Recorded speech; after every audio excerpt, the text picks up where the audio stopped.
Hey guys, welcome back to AnimezRUs for Haven Read number 11. John woke up the next morning pissed off, having accidentally fallen asleep scrunched up in the corner of the concrete and mildew-covered bathroom, and being subsequently woken up by Carcat slapping him in the face with a dish rag. Up and at 'em, princess, he said, throwing the rag to cover John's face. John groaned in response.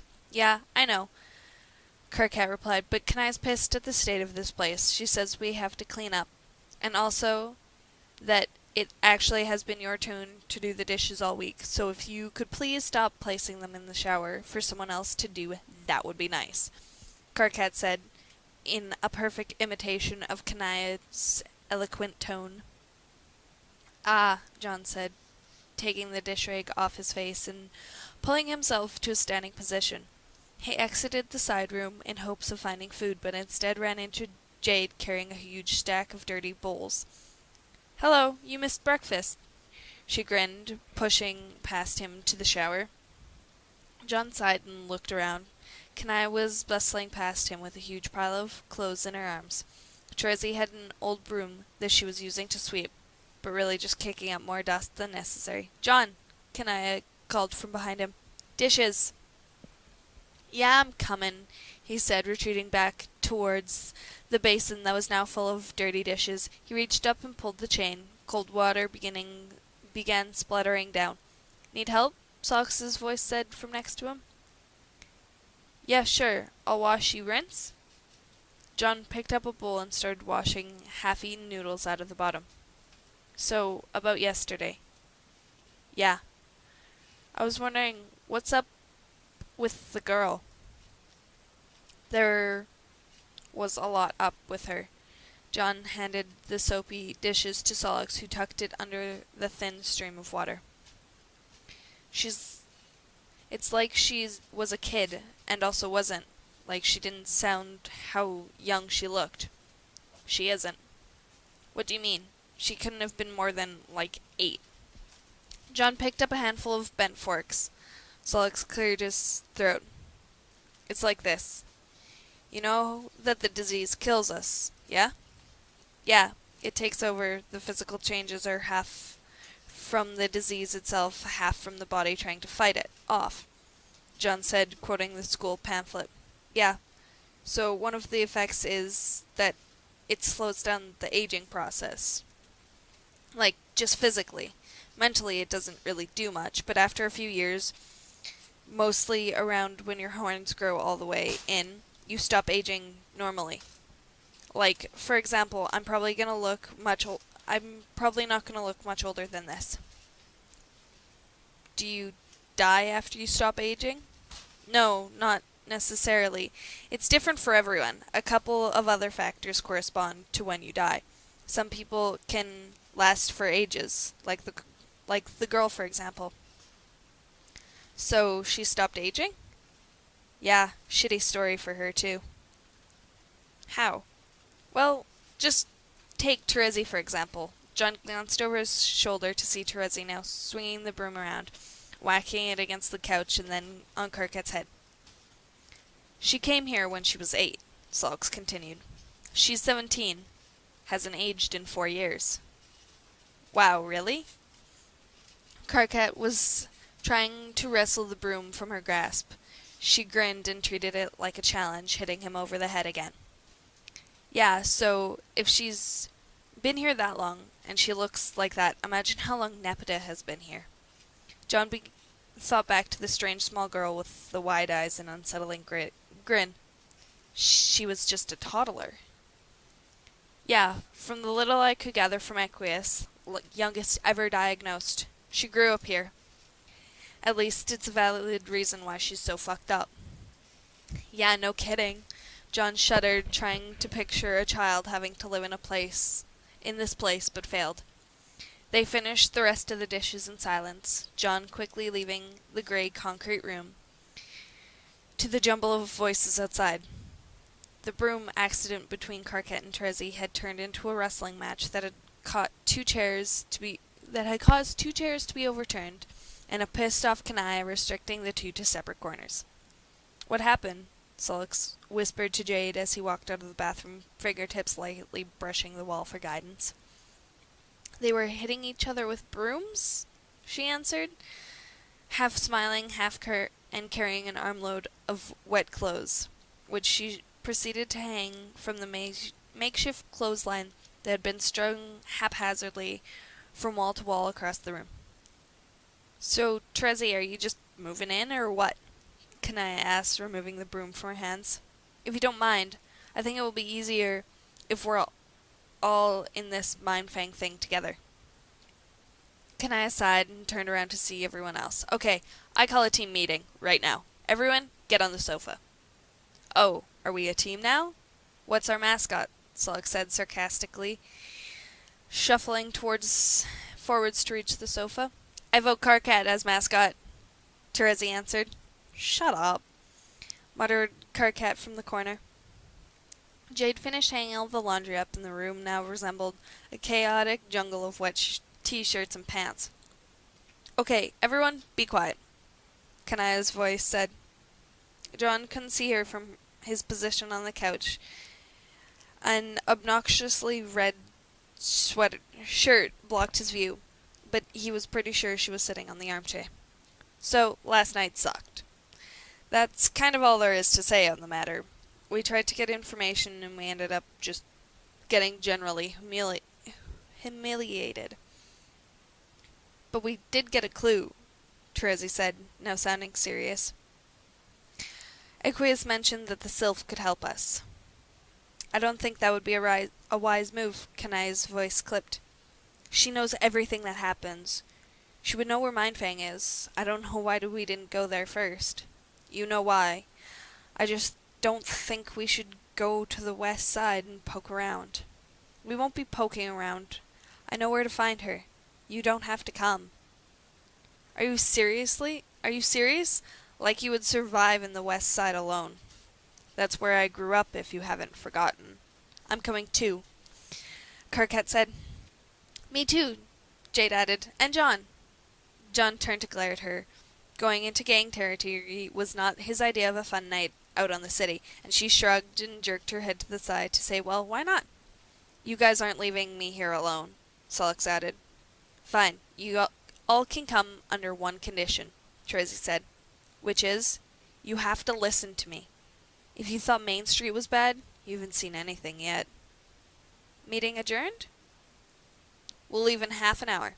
Everyone got up, pushing through the lines of clothes to find sweatshirts and sneakers that fit. Kanaya had gone to the wardrobe and pulled out a huge piece of paper that had been turned into a homemade map. "So, where exactly are we headed?" she asked Terezi in an undertone. "The 8 Ball. It was an old nightclub located around here." She pointed to a section of the map. "Ah, this is going to take a while, isn't it?" "Yeah, especially if we're going to avoid any trouble. Staying off the direct routes would be best in a group like this." The two girls got up and walked to the door, Terezi picking up her dragon-headed cane that she had flung there earlier. She pulled on the top, and it came apart, a concealed blade hidden inside. Kanaya was poking back around the wardrobe, and a minute later she pulled out a chainsaw. Thankfully, the purple blood had been washed off it. "Is that really necessary?" Karkat said, glancing uneasily at her. "This might save your ass, so yes, it is. And everyone, come here a moment." Kanaya reached behind her and pulled out a handful of blades, wrapped in cloth or sheaths. She handed the first one to John. He took it, and it was about as long as his forearm. I can't be around knives right now," Sulks was saying, shaking his hand, as Kanaya tried to press one into his hand. John tucked the weapon into his jacket, and the weight of it pressing down on his chest. He locked eyes with Jade, who looked nervous yet determined, and a black hoodie thrown over her face to try and conceal her non-gray skin tone. She gave a quick smile, fleetingly reminding of John, the olden days, when she would show up at his house at 1 a.m., climb his tree and knock on his window, saying, "Come on, sleepyhead, let's go on an adventure." "So, where are we exactly?" Solix whispered, floating through the darkness. Beats me, Kirkhead answered. We're about to go down an alley covered in dicks, Terezi said from the front of the small group. Oh, okay. Solix chuckled. Great place. Jade glanced at John, who shrugged. They'd been walking for about 2 hours. This was further than he'd ever been. They had passed Main Street a while ago and were now in an industrial-looking area filled with crumbling high-risers and rusted cars. They had encountered several people at first, passing by in small groups, wearing black, dark clothing, eyes the only illumination on their face. But less often now. Kanai and Terezi took up the lead, occasionally referencing the homemade map or glaring back when someone talked too loud. The borrowed knife still felt heavy in his jacket pocket, reminding him just enough that where they were going wasn't a desirable place. Jade was nervous as well. John could tell, as she hadn't spoken a word since they had left the candy shop, only stared ahead with her jaw locked, sparing an occasional glance at him. Ah, here we are, Kirkhead said as they turned left. Dick Alley. John couldn't help but giggle. It wasn't always clear that Haven was mostly inhabited by teenagers, but this alley was a large indicator. The backs of buildings that enclosed the alley were completely painted over with nothing but penises left and right. Nobody could keep a straight face as they walked along, Jade even breaking out in a smile as Kanaya visibly rolled her eyes. Do you see ours? Solix asked, grinning. Yeah, right where we left it. He pointed proudly to 2 dicks drawn among the others in red spray paint. There's mine, Terezi said, gesturing to her left. They could see several abstract lines scrolling in teal that didn't resemble anything seen in the material world. That one looks like a tentacle, John laughed, pointing. Kirkhead instantly quieted. What? Didn't I tell you? That's a side effect, he said solemnly as Kirkhead nodded. John instinctively grabbed his crotch. What? Solix and Kirkhead remained straight-faced for about 3 more seconds before bursting into bouts of laughter, Kirkhead even doubling over. You should have seen your face. Did he grab his... Yeah. Oh my God, I can't believe that worked. John rolled his eyes and stepped back to fall in line with Jade, who was giggling. Kirkhead and Solix didn't stop laughing until they reached the end of the alley, even though John didn't think it was all that funny. After another hour, they all ducked inside the abandoned bus station, sitting alone the molting benches and eating some crackers and dried fruit. Kanaya laid out the map, staring intensively. John scooted over to join her on the floor, having just fallen through his bench due to the wood collapsing. So, where are we? He asked, looking at the network of lines and words written in Kanaya's slanted handwriting. About here, she said, pointing to the spot around the middle of the map. That reminds me, I should draw this station in. It could be useful. Not for the daytime, but maybe storm refuge or something, she said, glancing up the plastic roof. She reached down the front of her jacket, pulled out a pencil from somewhere, and began drawing. She drew a little box, marking the benches and overhangings in precise detail, then neatly lettered bus station, storm refuge.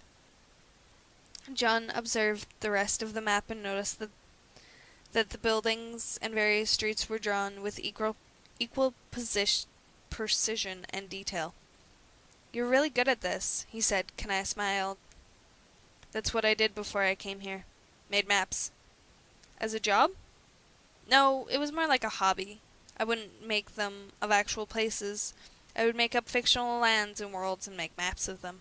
Every time I would even paint them on scrolls. I got this fancy calligraphy stuff too, she laughed. That was a bit of a waste of money. How old are you? I mean, you don't look much older than me, but just something Solix said, and I was wondering. Kanaya paused her writing. I've almost lost track, she said quietly.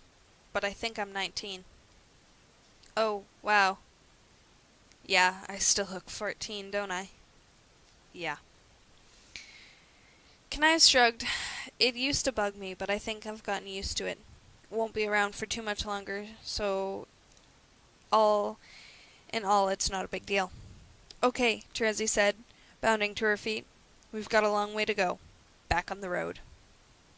And that's it for this time, guys. I hope you enjoyed, and if you did, please leave a like and look out for the next episode.